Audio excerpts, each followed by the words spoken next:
सोहर को उठान गाने जा रही हूँ। ये चुटकिला है और आप लोग सुनो, पूरा सुने वीडियो, फिर उसके बाद अच्छा लगे तो कमेंट करना दोस्तों। जच्चा चढ़ गई अटरिया कैसे सफरी, जच्चा चढ़ गई अटरिया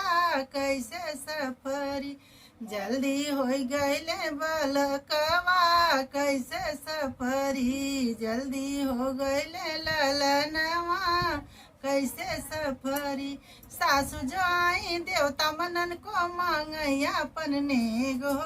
मांगैया अपन नेग, नेक के बदले ठेंग देखाऊ भाई पिया गए परदेश, चाबी ले गईले सजनवा कैसे सफरी, जच्चा चढ़ गईली अटरिया कैसे सफरी, जेठनी जे आई पिपरी पिसन को मांगैया अपन नेग हो,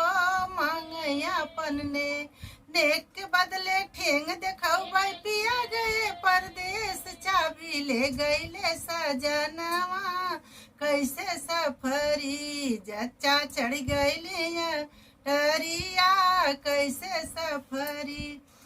छोटी जो आई चुपरी पवन को मांगैया अपन नेग हो,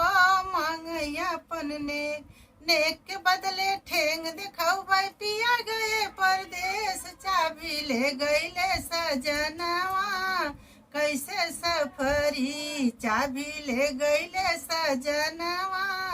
कैसे सफरी, नंदी जो आई सौरी पोतन को मांगैया अपन नेग हो, मांगैया अपन नेग,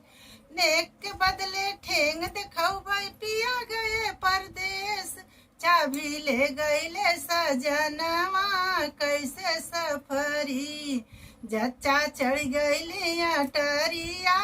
कैसे सफरी, जल्दी हो गईले होरी लवा कैसे सफरी।